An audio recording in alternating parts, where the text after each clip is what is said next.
여행하고 있는 우리 모두는 누구나 가능한 최고의 삶, 후회가 없는 삶, 그리고 누구나 자신이 꿈꿨던 삶을 살기를 원합니다.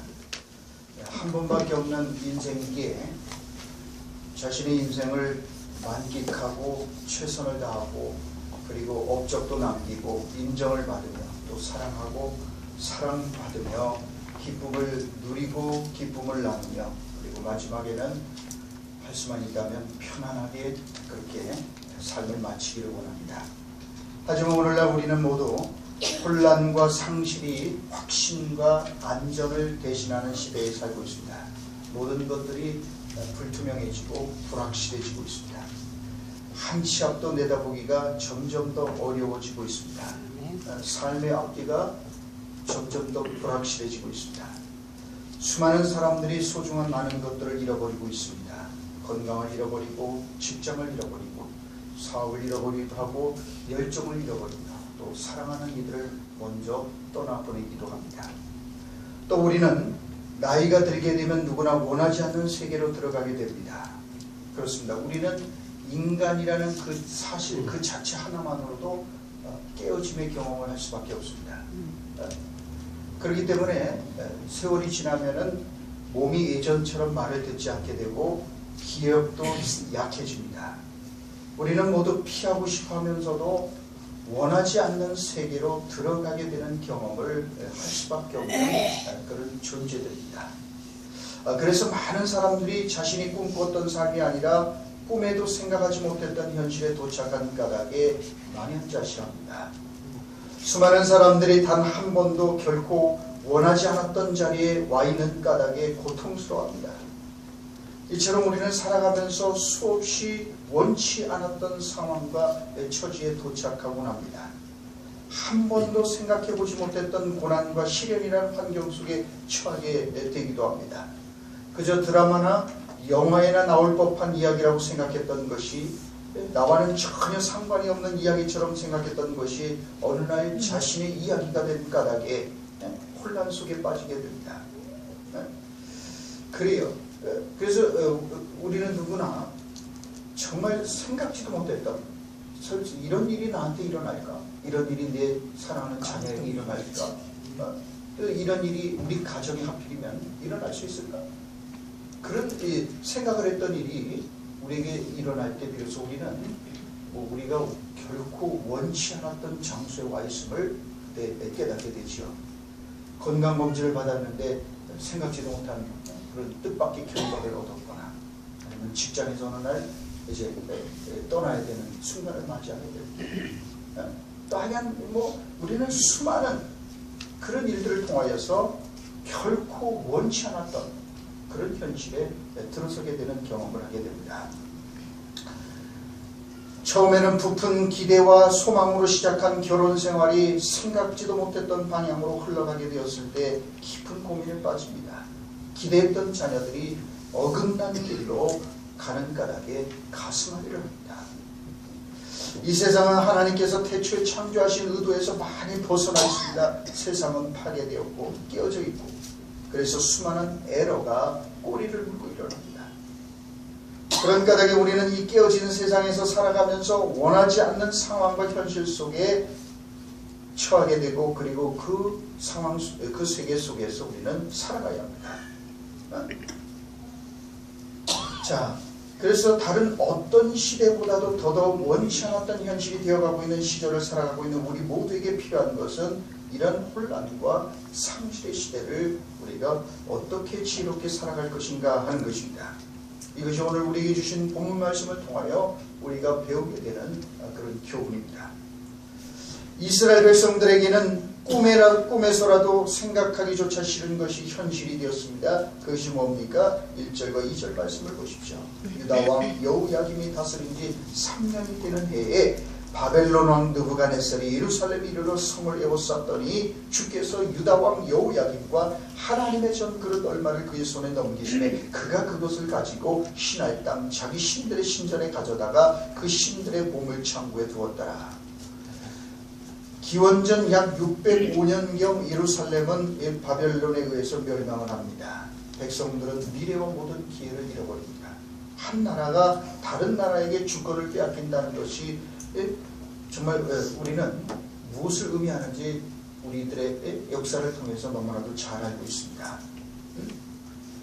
일제 식민지 시대를 통하여 그것이 얼마나 비참한 일인지를 경험했습니다. 꽃다운 처녀들이 정신대로 끌려가 성놀이객감이 되었습니다. 얼마나 많은 애국자들이 항일운동을 하다가 현장의 이슬로 사라져야만 했는지 모릅니다.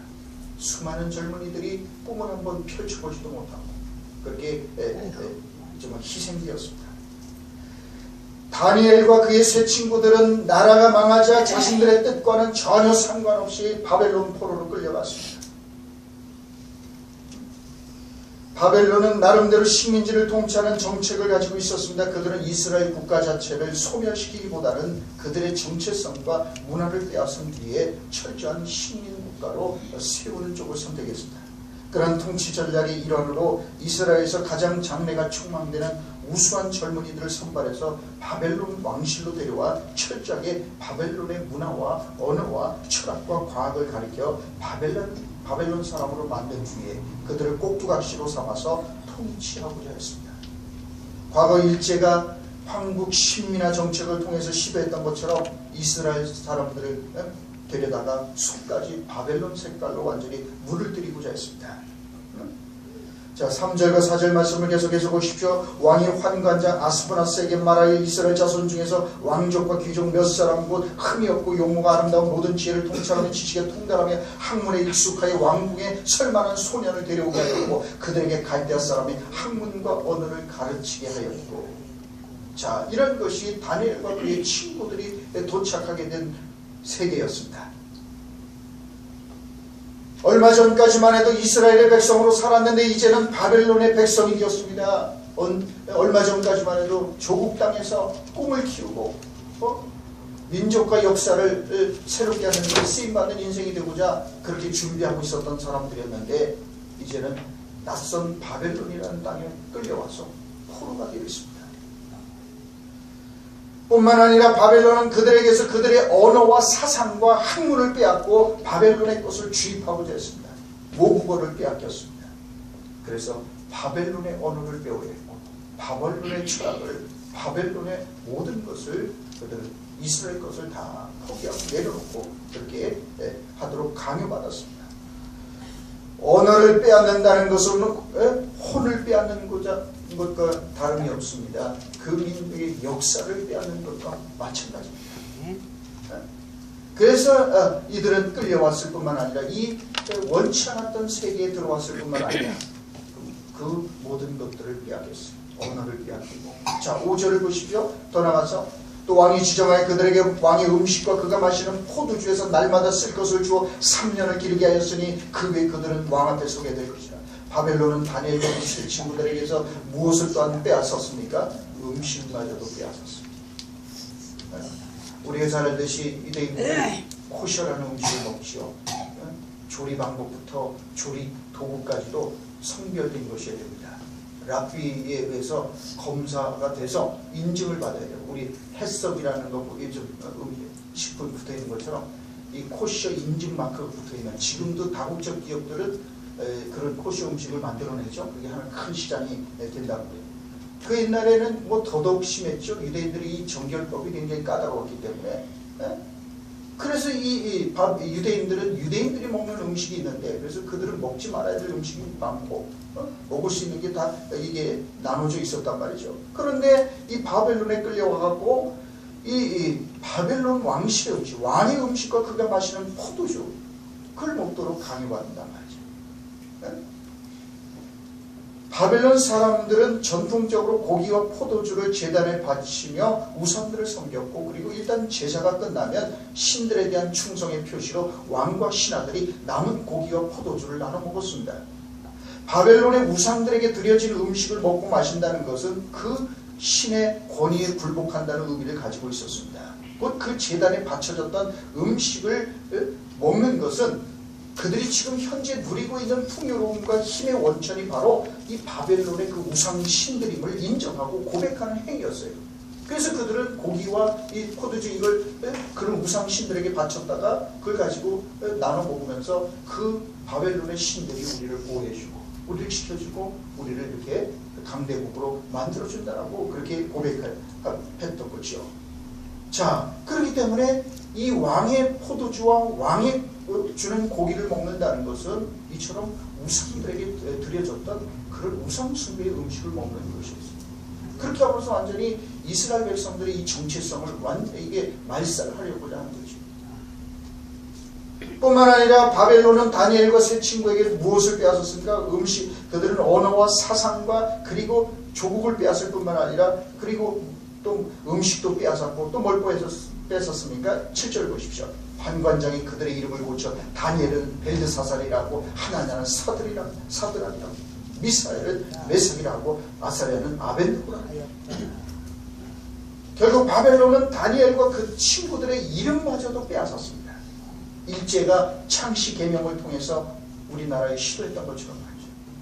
어느 날 일본 이름으로 다 바꿔요. 정체성과 민족호를 말살하기 위해서 철저하게 나라를 빼앗고 언어와 사상을 빼앗고 음식과 이름마저도 빼앗았습니다. 그래서 다니엘과 그 세 친구는 하나님의 백성으로의 정체성을 상실할 위기에 처해 있었습니다. 그들이 처한 현실이야말로 결코 원치 않았던 세계가 아닐 수 없었습니다. 그보다 더 나쁠 수는 없었습니다. 그 낯선 이역만리, 그 이방의 땅이요. 그리고 힘없는 이 나라가 망한 그 조국의 젊은이들 끌려와서 그들이 할 수 있는 일이라고는 아무것도 없었어요. 하지만 우리는 다니엘이 그 엄청난 비극적인 재난의 한복판에서 멋진 역전의 드라마를 만들어간 것을 잘 알고 있습니다.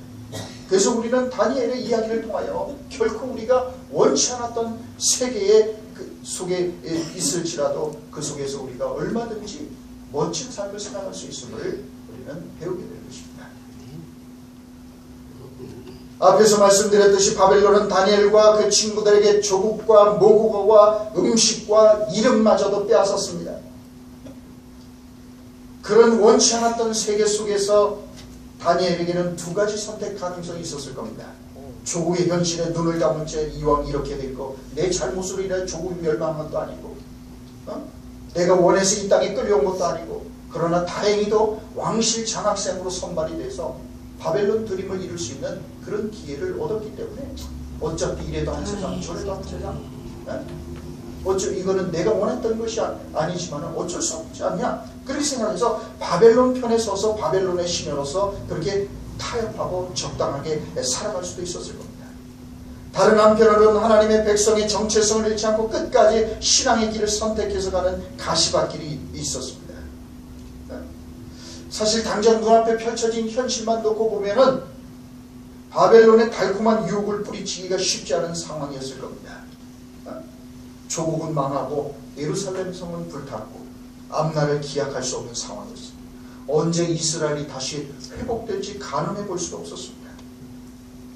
그렇지 않습니까? 이 나라가 멸망했는데 이 조그만 나라가 이 강대국에 의해서 멸망했는데 다시 언제 이게 해방이 되든지 회복된다는 걸 보장할 수 없잖아요. 그러니까 어차피 나라는 망했고 내 조국 이스라엘은 지구상에서 없어졌으니까 이제는 바벨론 사람으로 살아가야 되겠다라고 생각할 수도 있는 그런 상황이 아니겠습니까? 그래서 우리도 엄혹한 일제 강점기를 보내면서 많은 지식인들이 결국 친일파로 그렇게 전향하지 않았습니까? 그 똑똑한 사람들이 왜 우리나라가 언제 해방될지 모르니까 결국은 많은 일제의 회유와 협박과 유혹 앞에 넘어가서 결국은 많은 지식인들이 결국은 일제의 앞잡이 노릇을 했단 말이죠. 그러니 다니엘도 자신의 의지와 상관없이 포로로 끌려오게 되었으니 신세한탄을 하면서 무능한 정부 탓, 시대를 잘못 만난 탓을 하면서 바벨론 정부에 투항하든지 아니면 바벨론의 끝까지 저항하다가 장렬하게 추후를 맞이할 수도 있었을 겁니다. 하지만 다니엘은 제3의 길을 선택하고자 했습니다. 그런 현실을 냉정하게 직시하고 그 원치 않았던 현실 속에서 자신이 할 수 있는 것이 무엇인지를 하고자 했습니다. 그래서 다니엘은 바벨론의 학문과 언어를 성실하게 배웠습니다. 창시 계명도 개인의 힘으로는 거스를 수 없는 것임을 알고 기꺼이 수용합니다. 그래야 훗날 그는 바벨론의 고위공직자가 되어서 선한 영향력을 행사할 수 있게 되었습니다. 그러므로 우리가 결코 원치 않았던 이 현실을 만나게 되었을 때 우리는 현실을 직시하며 살 줄 아는 지혜가 필요하다고 오늘 본문을 우리에게 일깨웁니다. 사람은 누구나 결코 자신이 원치 않았던 세계 속에 들어가게 되었을 때 처음에는 비극적인 그 사실과 상황을 받아들이기가 매우 고통스럽기 때문에 그 사실을 부정하려고 하는 경향을 가지고 있습니다. 우리가 생각하지도 못했던 고통과 시련과 같은 문제를 만난다 할지라도 도저히 있어서는 또 안 되고 있을 수 없는 일이라고 부정한다면 우리는 더 이상 앞으로 나갈 수 없는 것입니다. 내가 겪고 있는 고통스러운 문제가 영화나 연속극에서나 나오는 거지 이건 결코 나의 현실이 될 수 없다고 부정한다면, 이건 있을 수 없는 일이라고 부정한다면 우리는 우리가 겪고 있는 고통을 통하여 아무것도 배우지 못하고 고통을 그냥 낭비하게 될 것입니다. 있을 수 없는 일이야라고 우리가 현실을 부정하고 이게 꿈이라고 그렇게 우리가 자신에게 세뇌하고자 하는 한 우리는 한 발짝도 앞으로 나갈 수 없습니다. 현실을 부정하느라 정서적으로 많은 에너지만 소진하게 됩니다. 그래서 우리는 이 부인하고 싶은 도대체 있을 수 없는 일이야 이거는. 우리가 우리가 원치 않았던 세계 속에 우리가 들어가게 되었을 때도 우리가 발견한 그대로의 탈도 많고 문제도 많은 인생과 세상을 우리가 직시하고 그걸 받아들이기로 결심할 때 우리는 싸움의 절반을 이긴 것입니다. 우리는 불완전한 상태에서도 만족하는 법을 배울 필요가 있습니다. 사람들은 대개 자신이 가진 것에 만족하고 감사하기보다는 잘못된 점과 그것을 해결해야 된다는 생각에 집착하면서 살아갑니다. 항상 무엇인가 잘못되고 부족하다는 생각에 시달립니다. 그래서 좀처럼 현재 주어진 행복과 기쁨을 누리지 못합니다. 그런 까닭에 결코 원하지 않았던 현실, 곧 자기 자신의 못마땅한 부분들, 이를테면 부족한 수입이든지 외모가 됐든지 집 크기 등등 어떻게 됐든 간에 그 문제에 초점을 맞추고 또 다른 사람들의 이 완벽하지 못한 외모나 행동 양식이나 삶의 태도 등에 초점을 맞추고 살아가기 때문에 하루도 만족스럽게 느끼는 날이 없는 겁니다. 그래서 우리는 우리가 원치 않았던 세계 속에서 현실을 직시하고 자족하며 살아가는 법을 배워야 합니다. 이것은 불완전한 상태에 결코 원치 않았던 세계, 그 현실에 만족하라는 이야기가 절대로 아닙니다. 그게 완전히 그래서 우리가 그냥 운명처럼 받아들이고 체념하고 살라는 이야기가 결코 아닙니다. 불완전한 상태에 만족하라는 것은 어떤 일에 최선을 다하는 것을 그만두라는 이야기가 결코 아닙니다. 되는 대로 막 살라는 이야기가 절대로 아닙니다. 단지 우리들의 삶의 잘못된 점에 지나치게 집착하고 그것에만 초점을 맞추는데 문제가 있다는 뜻입니다. 항상 더 좋은 방법이 있기 마련이지만 그렇다고 해서 그것이 이루어질 때까지 마냥 기다리고 지금의 형편과 처지에 대해서는 그저 불평하고 원망하면서 삶의 기회들을 잃어버려서는 안 된다는 이야기입니다. 다니엘과 그 친구들이 조국이 망하고 언어도 음식도 모든 걸 빼앗기고 우리가 왜 이 낯선 나라에 와서 포로를 끌려와서 왜 우리가 바벨론의 이 꼭두각시가 돼야 되느냐, 그걸 받아들이지 못하고 현실을 직시하지 못했다면 그 사람들은 아마 스스로 그 현실을 견디지 못해서 아마 중간에 잘못됐을 확률이 컸을 겁니다. 그래 지금 많이 불만족스러울지라도 자기들은 그 현실을 직시하고 자신이 그 상황 속에서 할 수 있는 것이 무엇인지를 고민하는 거죠. 우리가 지금 결코 원치 않은 현실 속에 들어와 있다면 그걸 부정하고 있을 수 없는 일이야 부정한다면 우리는 아무것도 달라질 수가 없어요. 그 원치 않는 현실 속에 들어왔다면 이 상황 속에서 내가 할 수 있는 건 뭘까? 내가 고칠 수 있는 건 뭘까? 이 속에서 과연 내가 해야 될 건 뭘까? 그걸 우리가 생각해야 되죠.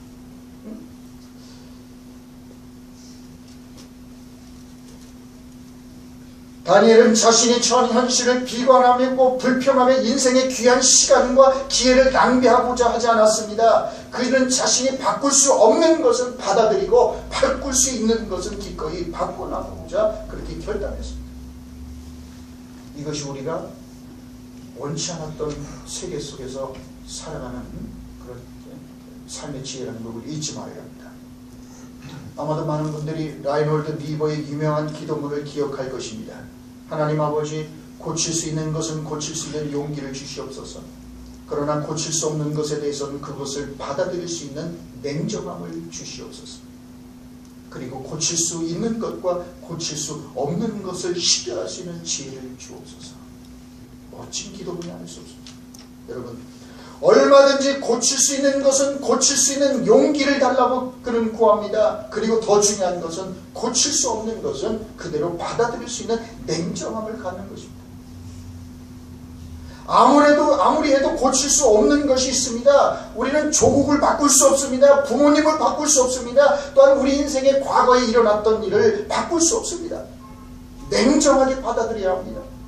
현실을 현실대로 인정할 줄 알아야 합니다. 그래야만 그 현실에서 우리는 새로운 대답을 찾고 현실을 돌파하고 그 운명을 극복해 갈 수 있지. 그렇지 않으면 우리는 현실의 그 무게에 짓눌려서 우리는 파멸할 수밖에 없습니다. 그런데 수많은 사람들이 이것 때문에 고통을 당하고 있습니다. 그래서 바꿀 수 없는 것을 바꾸겠노라고 매달립니다.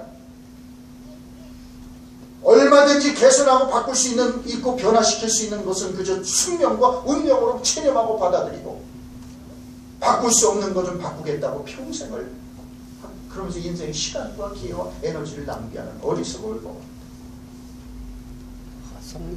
그런 까닭에 한 번밖에 없는 너무나도 소중한 인생을 살아가는 우리 모두에게 필요한 지혜 가운데 하나는 바꿀 수 있는 것과 바꿀 수 없는 것 사이의 차이를 아는 겁니다.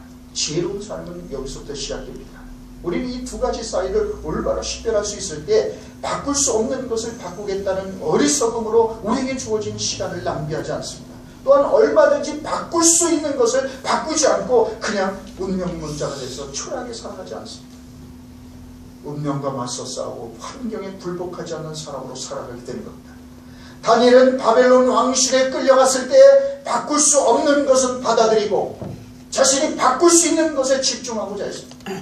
바벨론이 그의 언어와 이름과 조국을 빼앗았지만 신앙과 정체성은 빼앗기지 않았어요. 끝까지 신앙의 원칙을 지키고자 했습니다. 그래서 마침내 바벨론 제국 한복판에서 승리하는 신앙이 된 것을 우리는 잘 알고 있습니다. 자, 그런 까닭에 우리가 원치 않았던 세계에 들어가게 되었을 때 우리는 현실을 직시하고 그 속에서 내가 바꿀 수 있는 건 뭔가, 그리고 바꿀 수 없는 건 뭔가, 바꿀 수 있는 건 없는 것.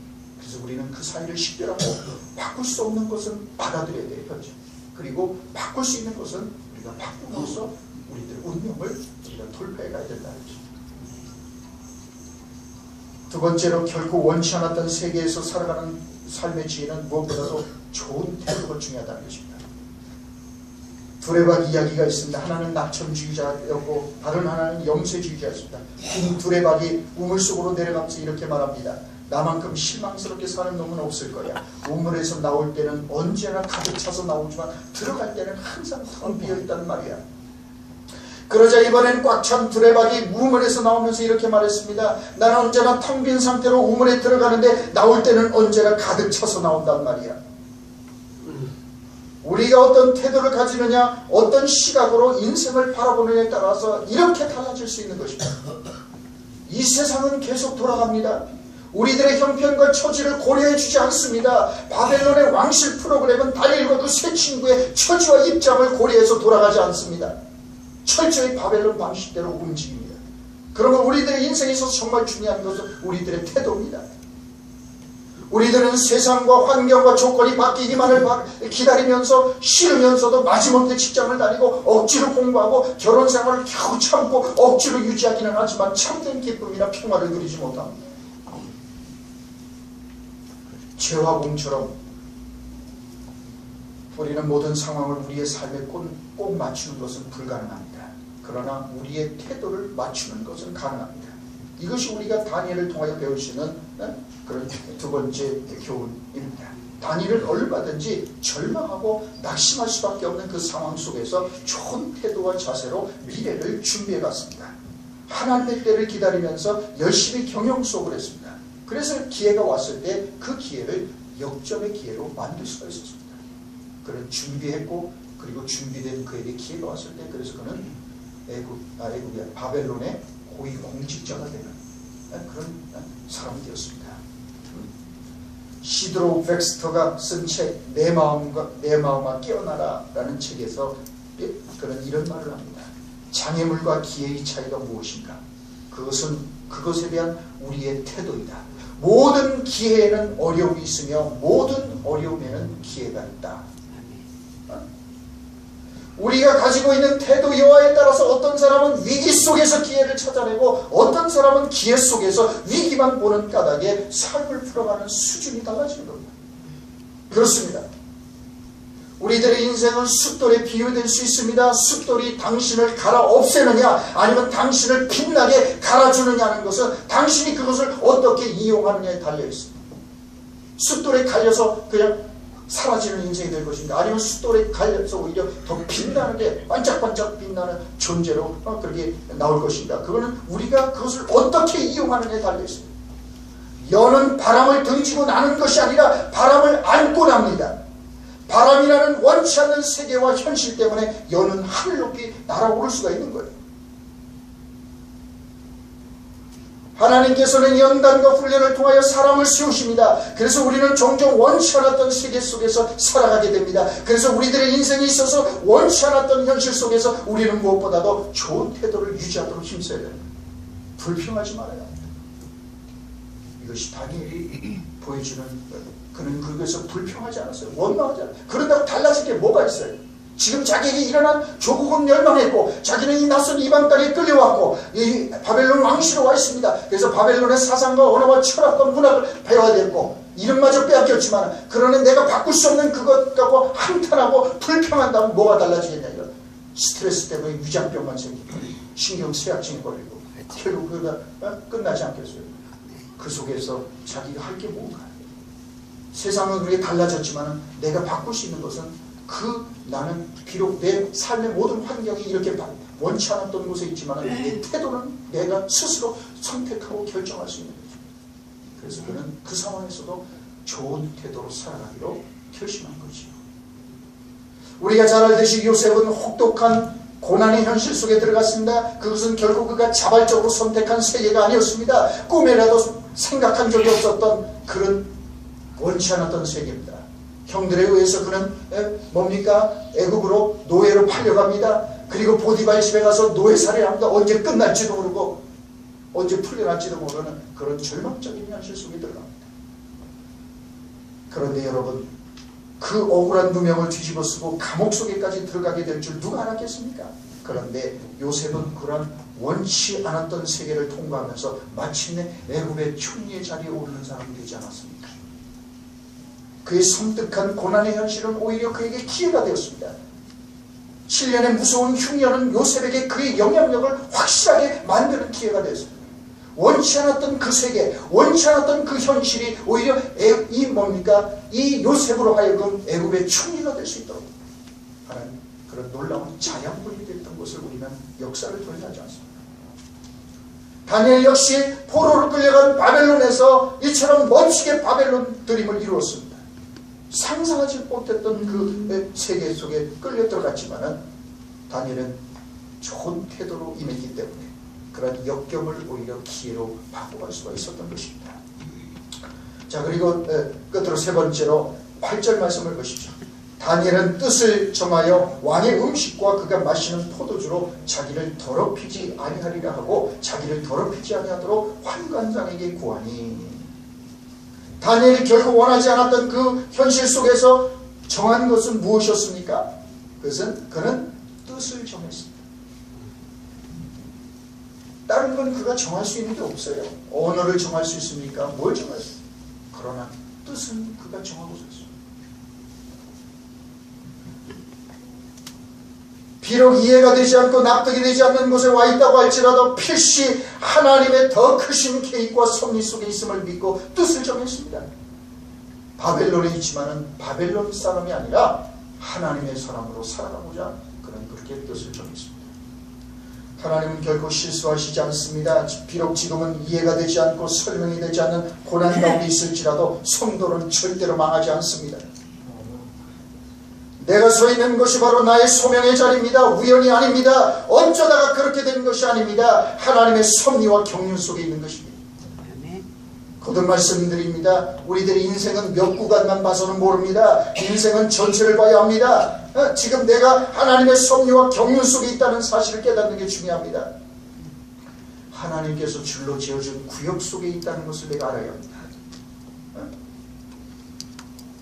자, 그러므로 여러분, 비록 지금 내가 결코 원치 않았던 세계 속에 들어와 있다 할지라도 우리가 눈으로 볼 때는 돌아가는 형편만 놓고 보면은 당장은 그렇게 보일지 몰라도 여러분, 그러나 우리는 꽃자리, 지금 내가 있는 자리가 꽃자리라는 것을 우리가 잊지 말아야 합니다. 우리의 머리카락까지 세신, 우리보다 우리를 더 잘 아시는 하나님께서 나를 지금 이 자리에 있게 하셨다면 거기에 틀림없이 하나님의 더 큰 계획과 뜻이 있는 거예요.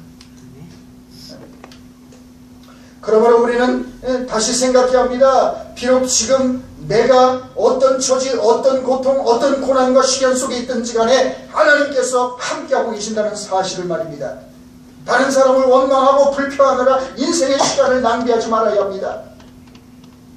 그래서 우리는 기억해야 합니다. 비록 지금 내가 원치 않는 결혼의 현실 속에 있다고 할지라도 하나님께서 나를 이 가정으로 보내셨습니다 라는 고백을 우리가 가지고 살아야 합니다.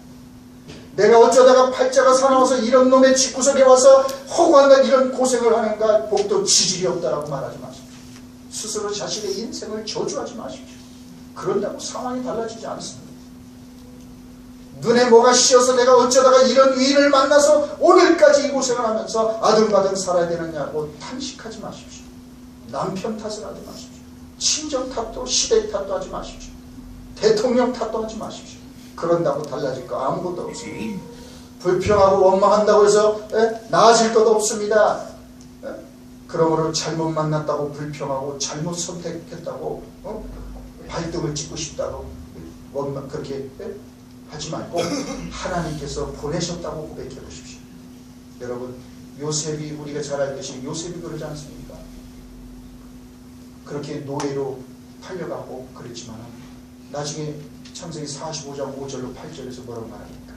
당신들이 나를 이곳에 보냈으므로 근심하지 마라. 사실은 하나님께서 당신들을 앞서 생명을 구원하시기 위해서 나를 보내신 것입니다. 당신들이 나를 파는 게 아니에요. 나는 하나님께서 보내서 왔다. 하나님 나를 보내서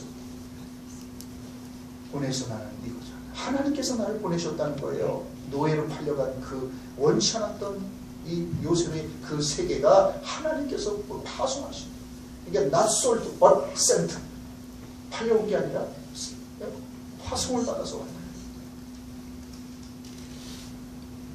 여러분, 그렇습니다. 하나님께서 나를 이 가정에 보내셨습니다. 하나님께서 나에게 이 사람을 만나게 해주셨습니다. 그렇게 우리가 고백하고 살아요. 하나님께서 나를 이 직장에 보내주셨습니다.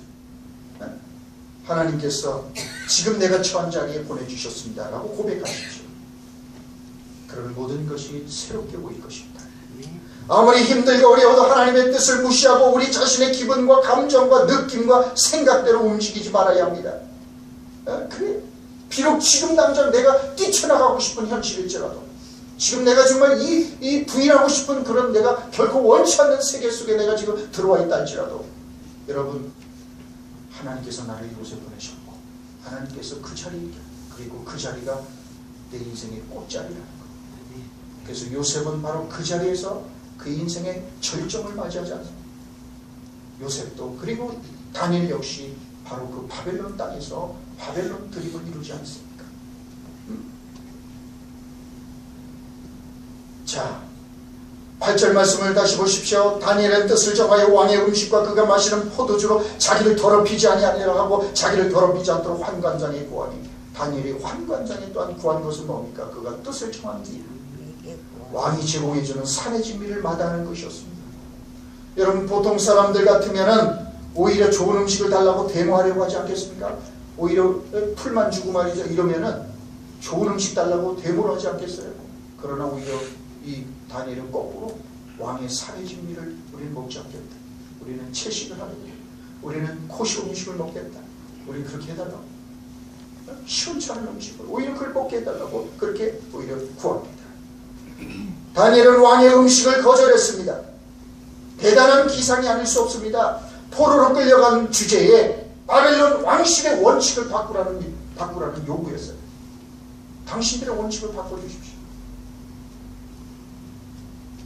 그렇다면 왜 다니엘은 겉으로 볼 때 너무나도 무모해 보이는 그런 요청을 하는 것이었겠습니까? 그것이 아니면 바벨론의 우상 숭배로부터 자신을 지킬 수가 없었기 때문입니다. 왕의 진미와 포도주는 다니엘에게 매력 있는 환대가 아닐 수 없습니다. 식욕이 왕성한 청년의 시절에 먹는 것 앞에서 뜻을 세우기가 쉽지 않습니다.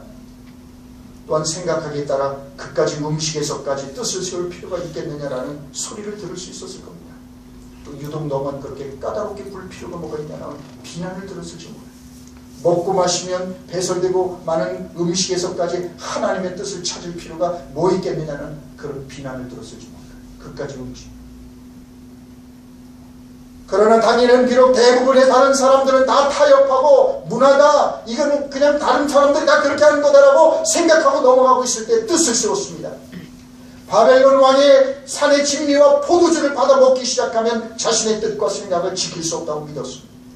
그것을 먹게 되면 그것의 영향권 아래로 들어갑니다. 그래서 그는 자기를 더럽히지 아니하리라고 뜻을 지었습니다. 왕의 고기와 왕의 포도주로 자기를 더럽히지 않는다. 우상숭배에 맞춰진 그런 음식들로, 그 음식이 아무리 고칼로리 음식이고 맛있는 음식일지라도 그 음식으로 나를 더럽히지 않겠노라고 그는 결심했던 거죠. 이것이 오늘 우리 시대의 영적 전투 가운데 하나입니다. 오늘 우리 시대에는 신앙의 기준이 턱없이 낮아지고 있습니다. 성도의 고도가 말할 수 없이 낮아지고 있습니다. 점점 더 예배를 타협하고 있습니다. 헌신과 봉사의 수준이 턱없이 낮아지고 있습니다. 주일 성수와 11조 생활에 말할 수 없는 타협이 이루어지고 있습니다. 더 큰 문제는 이 땅의 수많은 그리스도인들이 다 그렇게 살아가는 것을 문제시하지 않고 있다는 데 있습니다. 왜냐하면 다른 사람 다 그렇게 믿으니까. 다른 사람들은 주일 성수 11조 생활 안 하는 사람 많으니까. 여러분, 그러나 지금만 놓고 생각하지 말아요. 나중에 저 너머의 세계에 가서 놀라게 될 것입니다. 우리는 자꾸 이 눈앞에만 보는데 이건 잠깐 지나가는 거예요. 결국은 우리들의 인생은 여기서 완성되는 게 아니라 저 너머의 영원한 세계에서 완성되는 겁니다. 그렇기 때문에 우리들의 인생은 지금만 보면 안 돼요. 저 멀리 봐야 돼요. 멀리. 그래서 사람들은 지금 당장 그렇게 살아도 무슨 일이 일어나는 거 아니거든요. 손해보는 것 같고 미치는 것 같죠. 그렇지 않습니다. 하나님께서 반드시 우리에게 약속하시지 않았습니까? 자, 그러므로 여러분, 다른 사람들이 다 그렇게 예수 믿고 그렇게 한다처럼 너무 유별나게 그렇게 믿을 필요 있나요? 여러분, 속지 마십시오. 우리는 자꾸만 수준과 기준이 낮아지고 있는 이 시대의 흐름과 싸울 필요가 있습니다. 쉽고 편하고 부담없이 예수 믿는 것을 두려워할 필요가 있습니다.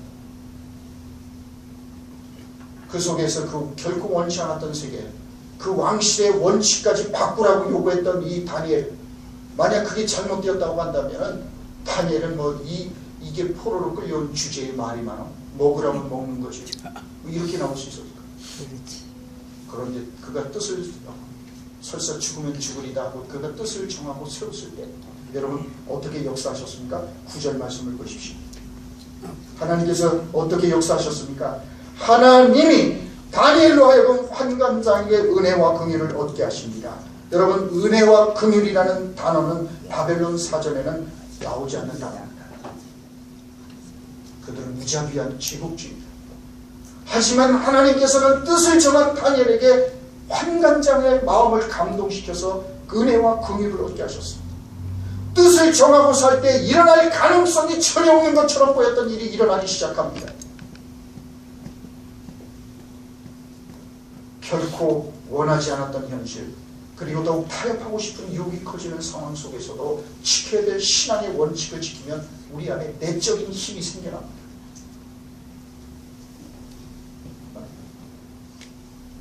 그래요. 우리 안에 우리가 단호히 하나님을 우리가 원치 않았던 세계 속에 들어왔을 때도 그 속에서 우리가 불편하고 원망하는 대신에 우리가 신앙의 원칙을 지키려고 할 때 단호하게 하나님을 섬기기로 우리가 작정하면 하나님은 우리에게 필요한 힘을 공급해 주십니다. 결코 원하지 않았던 세계 속에서도 뜻을 정하고 사는 이들에게 하나님은 가까이 다가오십니다. 그렇습니다. 다니엘이 먼저 뜻을 정하여 하나님의 뜻과 말씀에 목숨을 걸고자 했을 때 일어날 가능성이 전혀 없어 보였던 일이 일어납니다. 그래요. 이 놀라운 사건은 다니엘의 뜻을 정하기 전에는 일어나지 않았습니다. 뜻을 정하고 그가 담대히 바벨론 왕실의 원칙을 바꾸라고 요구했을 때 그때 일어났습니다. 이것이 우리가 하나님 앞에서 비록 우리가 원치 않았던 세계 속에 우리가 들어와 있을지라도 우리가 뜻을 정하고 살아야 되는 이유입니다. 하나님께서는 뜻을 정한 사람의 인생 가운데 들어오셔서 역사하십니다. 뜻을 정하지 않은 인생에는 들어오셔서 일하실 수가 없기 때문입니다. 언제 어디로 튈지 모르기 때문에. 그 마음이 정함이 없이 요동친다면 어떻게 그 전단을 주님께서 맞출 수가 있겠어요? 그래서 야고보서 1장 6절 8절은 우리에게 이렇게 말씀합니다. 오직 믿음으로 구하고 조금도 의심하지 말라. 의심하는 자는 마치 바람에 밀려 요동하는 바다 물결 같으니 이런 사람은 무엇이든지 주께 얻기를 생각하지 말라. 두 마음을 품어 모든 일에 정함이 없는 자로다. 모든 일에 정함이 없는 자를 어떻게 하나님 축복하실 수 있겠단 말이냐. 뜻을 정하지 않고 사는 사람은 상황과 형편과 처지에 따라 이리저리 움직일 것이기 때문에 축복하실 수가 없는 거죠. 그러나 다니엘처럼 그 속에서 뜻을 정하고 살 때 하나님께서는 그에게 가까이 오십니다. 그리고 그에게 힘을 주십니다. 아마도 우리 가운데 지금 결국 원치 않았던 세계 속에서 힘들게 살아가고 있는 까닭에 애통하는 분들이 있을지 모르겠습니다. 비극 앞에 어찌할 바 몰라 괴로워하는 이들이 있을지 모르겠습니다. 언제 치유되고 회복될지 몰라 마음 아파하는 이들이 있을지 모르겠어요. 자녀들의 문제, 사랑하는 사람들에게 일어난 불행한 사건들을 보면서 왜 하필이면 이런 일들이 내 가족에게, 내 사랑하는 자녀에게 또는 우리에게 일어나냐고 울부짖는 사람이 있을지 모르겠습니다. 비바람과 폭풍은 우리가 때때로 우리들의 인생의 하늘을 뒤덮어버리는 목장구름의 현실은 우리들의 인생의 한 부분입니다. 우리들의 인생은 그런 방식으로 진행됩니다. 고난이 있고 시련이 있습니다. 우리는 때때로 그저 인간이라는 그 이유 하나 때문에도 깨지는 경험을 거의 날마다 하면서 살아요. 원치 않았던 경험, 원치 않았던 세계에 도착하는 경험을 우리는 수도 없이 하면서 그렇게 살아갑니다. 인생의 거친 폭풍우가 몰아쳐올 때 우리가 원치 않았던 세계에 도착하게 될 때 눈을 감고 그걸 외면한다고 해서 그것이 사라지는 것은 아닙니다. 폭풍우가 몰아치는 그 한가운데서도 우리가 믿음으로 뜻을 정하고 주님을 바라보면 하나님의 무지개를 볼 수 있습니다. 그래요.